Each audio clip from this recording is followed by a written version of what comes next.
नक्षत्राणां मध्ये क्रोधीनाम संवत्सरे क्रोधिनाम संवत्सरे दक्षिणायने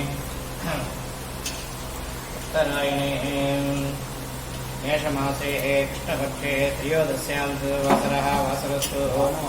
पालवासनक्षत्रायां उत्तरनक्षत्रकायां सुवर्णनक्षत्रयोगे नक्षत्रे लीलावती नाम्याः पूर्णनक्षत्रे धनुश्रीनाम्याः दर्शादर्शहंसानाम्याः सुवर्गोसे महानक्षत्रे कुमारनामोदयस्य स्वाधीनक्षत्रे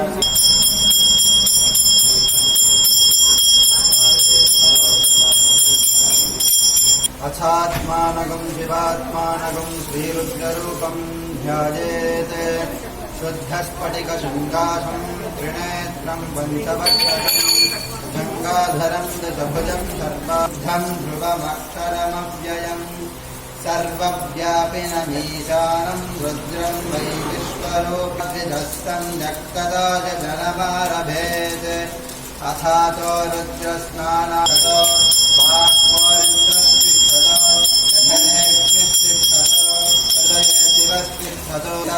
कर्णयो रश्मिनौ तिष्ठेतां ललाटे रुद्रास्तिज्ञादित्यास्तिष्ठन्तो शिरसि महादेवमये अहमृते अमृतं ब्रह्मणे चन्द्रमा मे मनसि श्रितः मनो हृदये अमृतं ब्रह्मणे आपो मे रेतसि श्रिताः श्वेतो हृदये श्रिताः रोमानि हृदये हृदयं मयि अहमृते अमृतं ब्रह्मणि पुनः प्राणः पुनरागूतमाघाते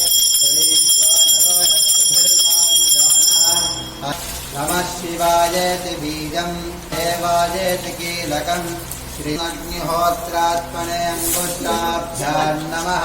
दर्शपूर्णमासात्मनेतर्जनेभ्यां नमः साधुर्भातिलिङ्गमौलविरसत्पूर्णेन्दे दीक्षितसिद्धये शृण्वन्नोतिभिस्त्रीतसागम् ॐ महागणपतये नमः षण्ड मे मजश्च मे प्रजञ्च मे न कामश्च मे कामश्च मे सोमनसश्च मे भद्रञ्च मे तेजश्च मे वत्कश्च मे जतश्च मे भगश्च मे महश्च मे दम्भिश्च मे ज्ञात्रञ्च मे सोच्चाय ॐ नमस्ते रुद्रमञ्जव उदोत इषवे नमः नमस्ते अस्तु धन्वने बाहुभ्यामुदते नमः यातरिच शिवतमा शिवं बभूवते धनुः शिवाचरव्याजातपदया नो तनूरघोरा पापकाशिनी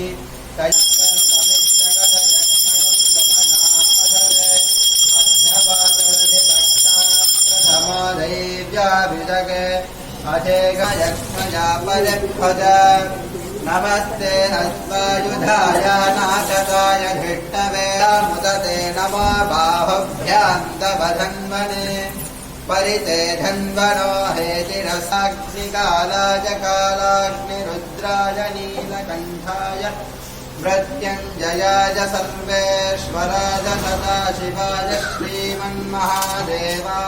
नमः देवतीनां पदये नमो नमः भक्तजाय व्याधिनेन्नानां पदये नमो नमो हरिकेशायोपवीतिने भुट्टानां पदये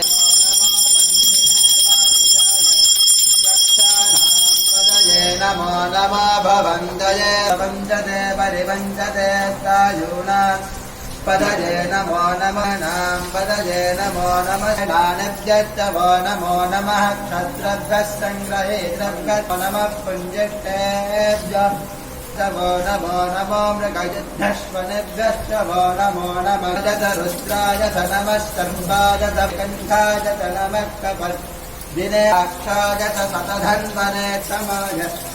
चेदमद्वामनाय च नमो बृहदे धवरने च नमो अग्र्याय च प्रथमाय च प्रकल्पाय च नमो जगन्याय च प्रतिसर्याय च स्वाज्ञाय च वसान्याय च नमो वन्याय च कक्ष्याय च नमस्ते च कवतिने च नमः श्रुताय च श्रुतसेनाय च वेत प्रमृषवे च युधिने तनमलाय तथरस्याय तनवाद्याय च वैकुण्ठाय तनयाय च वट्याय तनमवश्याय तनमस्कन्धाय च पदपदये तनमुद्राय च भीमाय तनमोऽग्नेपदाय च तनमद्दीर्घ्याय च गोल्याय तनमः पदरणाय धात्याय च लाज्यकृत्याय तनमत्तल्याय च गेक्याय तनमोगक्परेष्ठाय तनयाय च निवेद्याय तनमपाकं सव्याय च रथस्याय तनभत्सत्याय च हरित्याय तनमो लोभ्याय च लक्ष्याय तनमो ूर्णाय च पर्णसत्याय च नमो नम आक्षिदते च प्रक्षिदते च नमो वङ्गिरिये देवानमृतयेभ्यो नमो विचिन्वत्केभ्यो नमः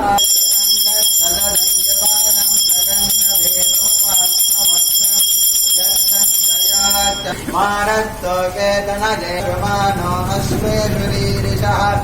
वीरान्मानो रुद्रभामितोपधीरः विष्मनो भोजमानो अश्वेशुरीरिषद्रवामितोपरासामीशानो भगवः परासीनामुकाकृधे सहस्तानि सहस्रशो ये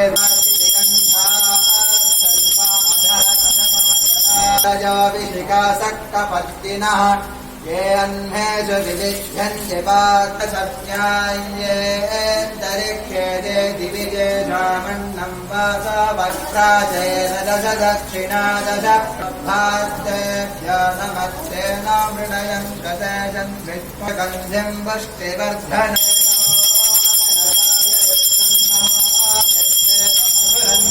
मयुतं वाजामस्यामर्त्यमहे मृत्यवे स्वाहा मृत्यवे स्वाहा ॐ नमो भगवते रुद्राय विष्णवे मृत्युर्मे पाहि प्राणानां ग्रन्थिरधिरुद्रामाभिशान्तकः तेनान्नेनाप्यायस्व नमो रुद्राय विष्णवे मृत्युर्मे पाहि सदाशिवो यम्नेर्वादेभिरागतम् वादत्त मे प्रथवत्त मे प्रयदत्त मे प्रयदत्त मे देशत्त मे कृतत्त मे तरत्त मे श्लोकत्त मे तावत्त मे श्रुतिश्च मे ज्योतिश्च मे शुभश्च मे प्राणत्त मे पानत्त मे व्यानत्त मे दत्त मे दित्तं च म आधीतं च मे परमे द्रविणं च मे यन्दाद मे धत्ताद मे क्षेमत्त मे निदित्त मे वित्तं च मे महत्त मे सुदिनं च मे ऊर्च मे दूर्गता च मे भजत्त मे रतत्त मे धृतं च मे मदत मे दक्षिश्च मे सपेतश्च मे दूतिश्च मे वसु च मे वसतिश्च मे कर्त च मे जगतश्च मेऽर्थश्च मयेवश्च मयितिश्च मे गतिश्च मे अग्निश्च मजिन्दश्च दत्त मे सरस्वती च मजिन्दश्च मे कल्पना एकादश मे तिस्रश्च मे पञ्चदश मे सप्तदश मे नवदश मे त्रयस्त्रिकं षष्ठ मे चतस्रश्च मे अष्टौ मे द्वादश मे षोडश मे विकं दशश्च मे चतुर्विकं दशश्च मे अष्टाविकं दशश्च मे द्वात्रिकं दश मे षट्विकं दश मे चत्वारिकं षट् मे चतुश्चत्वारिकं दश मे अष्टाचत्वारिकं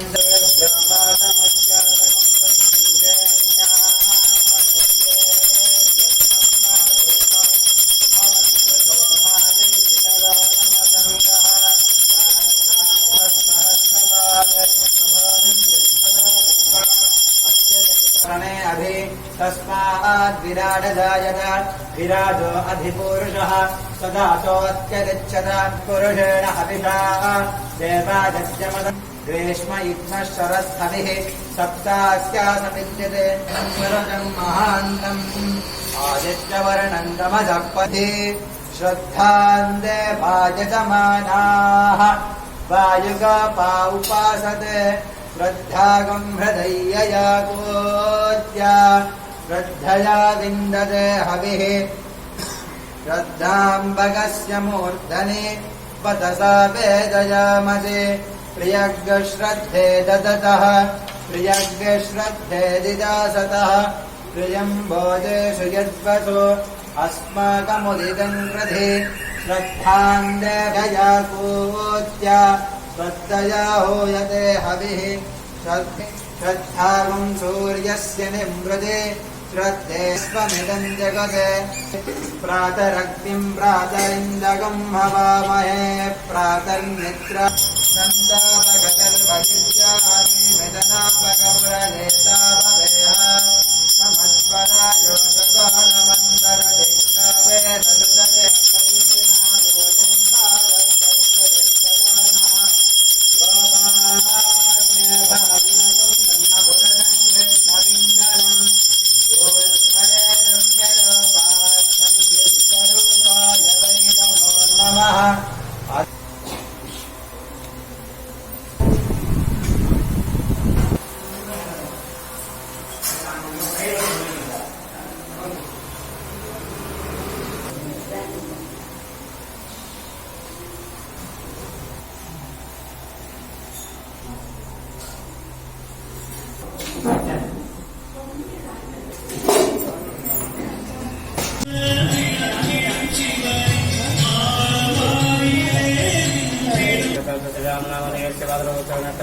कमलादेवी नम्याः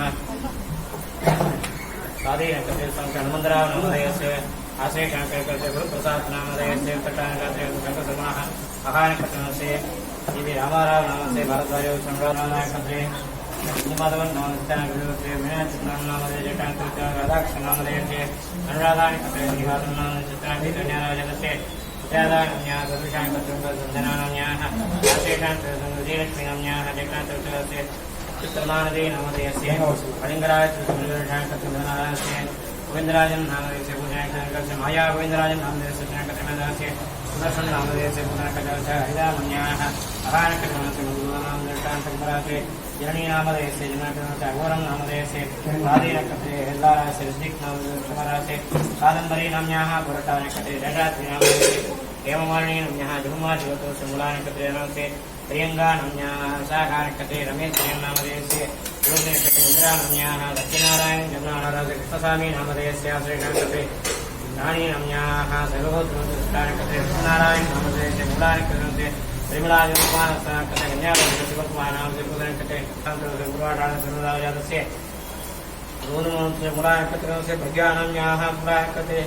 धनुराविराज स्वाधीनकत्रे बलाराजतस्य रामचन्द्रं नामधेयस्य सुवर्ण आर्द्रानकत्रे मदनस्य देवालयं नामधेयस्य स्थानकन्याराजस्य शङ्कर नामधेयस्य मूलानकत्रे सञ्चनानाम्याः पूर्वाडानस्य स्पन्दनानाम्याः स्थानकत्रे कृष्णवेणी नामधेयस्य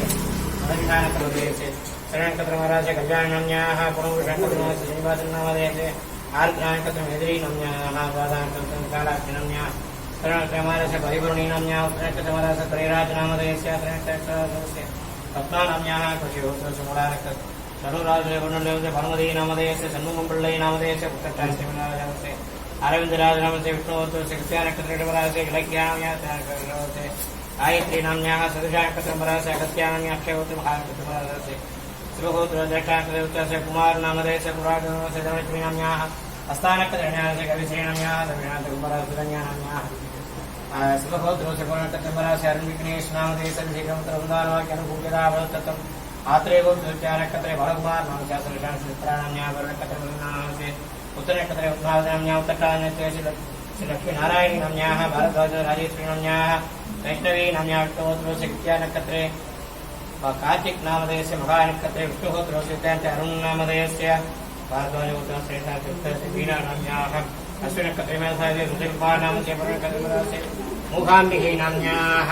भारद्वाजोत्तरटान्तमराजस्य राघवेन्द्रन् नामधेयस्य महानकत्रे सिंहराजस्य मनस्विनी नामधेयस्य विशुवरायोत्तरनाकत्रे उत्तराजस्य तिरुमगल नामधेयस्य गुण्डन्योतिनाम्याः योजनकत्रे प्रसन्न स्वामिनाथन नामधेयस्य दुर्गानाम्याः निखिलगणेश नामधेयस्य नकत्रे शरणसमयनामस्य उत्तरानकत्रे श्वेतानाम्याः अष्टवदनशिवोत्रस्य स्वाधीनकत्रे धनशेखर नामस्य उत्तरनकत्रे अन्यानाम्याः सदृशानकत्रे महागवर्धने महाकामारे अंधकासुरवाय देवाय नमः शिवाय महासाय नमः वामदेवाय नमः विरूपाक्षाय नमः भगवद्गणे नमः नीलोहिताय नमः शंकराय नमः सूरभारणे नमः गद्वांगिने नमः कुंडवाय नमः शिवविट्टाय नमः अंबिकानाथाय नमः श्रीगंधाय नमः हस्तवक्षराय नमः भवाय नमः सर्वाय नमः त्रिलोकेशाय नमः श्रीगंधाय नमः शिवाप्रियाय नमः उग्राय नमः कवर्धने नमः कामारये नमः अंधकासुरसूदनाय नमः केशाधराय नमः कलाडाक्षाय नमः कालकालाय नमः निर्वाणदये नमः भीमाय नमः परदगस्ताय नमः मृगभाणये नमः जटाधराय नमः कैलासवासिने नमः कवचने नमः कठोराय नमः द्रवरान्धकाय नमः वृषाङ्गाय नमः वृषभारूढाय नमः भस्मोन्नुग्रहाय नमः सामवशप्रियाय नमः सर्वमयाय नमः त्रिमूर्तये नमः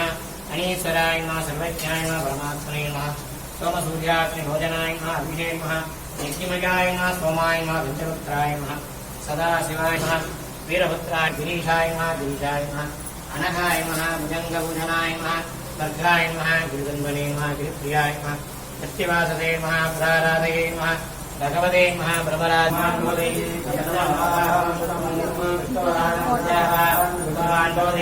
चन्द्रवान् पुष्पवान् प्रजावान् प्रसमान् भवति देवं वेद यो भामायतनं वेद आयतनभान् भवति नमस्ते अस्तु भगवन् श्रीश्वराय